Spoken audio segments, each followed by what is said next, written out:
Hi, my name's Karen from Sapphire Blue Travel, and I thought today I would do the next instalment in my Packing Light series. So over the last couple of days, my husband and I, or probably weeks, we've been working on packing our suitcases. So in a moment I'll open that up and we'll have a look at what's inside, but for now I just thought I'd give you a few of my little reflections, I guess, on how I'm finding the experience. So for one thing, it's looking like we can do it. We do have another carry-on, but that's because we've got stuff that we're taking to my daughter, or our daughter, over in England. But the experience, I must admit, takes a little bit more thought, because you just can't go into your cupboard the night before you leave and just chuck out everything that you think you might want to wear. You need to take a little bit more thought into the process. I'm just going to open my bag and explain a few things about what I've got in my bag for today, and take it from there. As I said, the process has been quite a learning curve as far as thinking about what I take and why I take it. And yeah, so this is a large carry-on from away. On my bed at the moment, I have laid out the clothes that I know I have actually packed into my bag, all except the jumper at the end. It did not go into my bag. So the aim is to get most of that. A few of those items up this end aren't going in here, into here. Over on the upper side, I actually already have a pre-packed.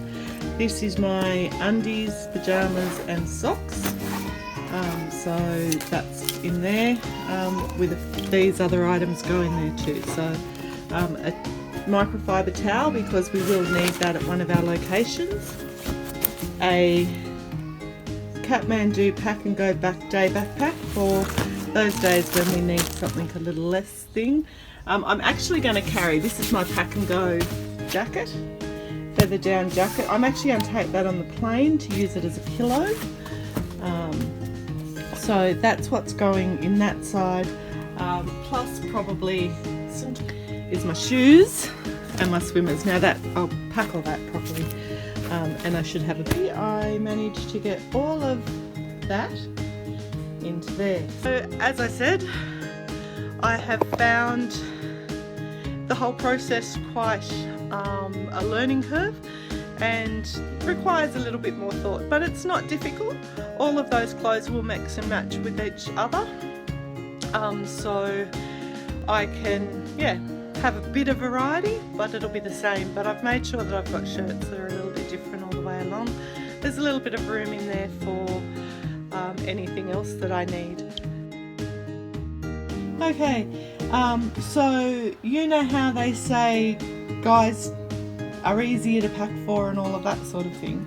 I gotta say, I actually struggled with getting hubby's stuff in more than I did mine, mainly because of the style of clothes that he likes to wear. So just for him, I'll give you a quick overview.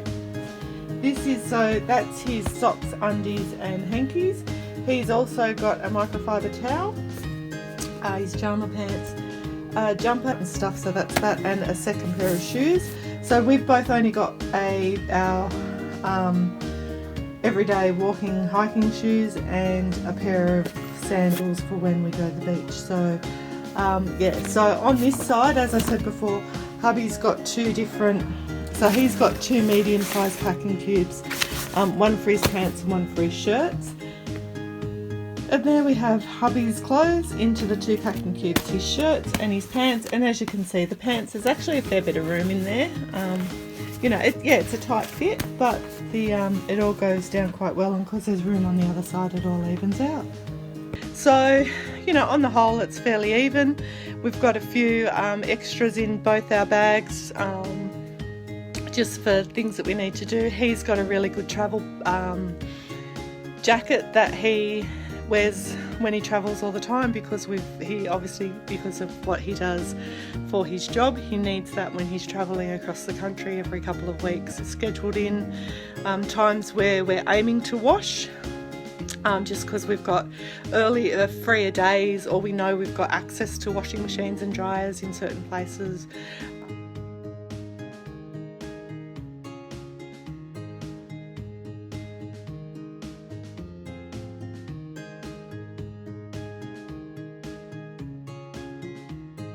This has been 5 trips to Europe in the making.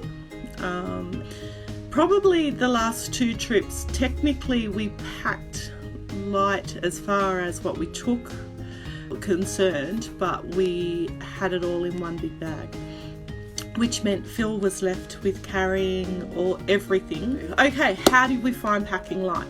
Well, it was quite easy really. The biggest issue is making sure that you think about washing. When I got home and I did a tally of everything I had with me, I had about 4 items of clothes that never saw the light of day. So that's not too bad, I guess, in the scheme of things, but in saying that, we also bought a couple of items of clothes while we were away that we were wearing quite regularly. So those things that didn't get worn or only ended up getting worn once probably would have got worn a couple of more times if the weather had permitted. We probably overcatered for cold weather. I didn't quite anticipate the weather properly, so that was what, two maybe 3 days that we used our wet weather jackets and had our jumpers on most of the time. The rest of the time they were just excess baggage.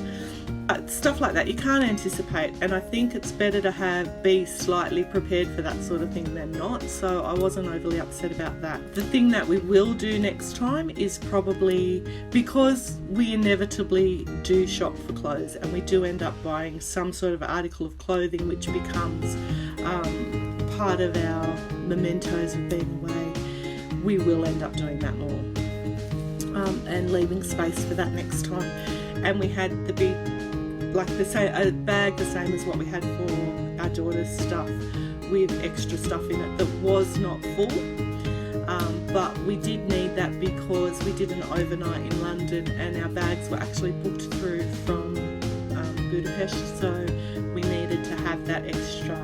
The biggest thing, and I think it's a good thing, is that it does make you very aware of souvenirs that you buy. I couldn't do Christmas, so there was a couple of Christmas shops where there were a few things that I would really like that, but I left it behind because I couldn't fit it in the bag. So in short, packing light was really easy. You just got to plan your washing. That is the biggest lesson I learned. Plan your washing, and if you're like me and you do like to buy souvenirs, leave a little bit of room. So even if it means, deliberately not packing a extra shirt or something so that you can buy an article of clothing that will be special for that trip, then do that.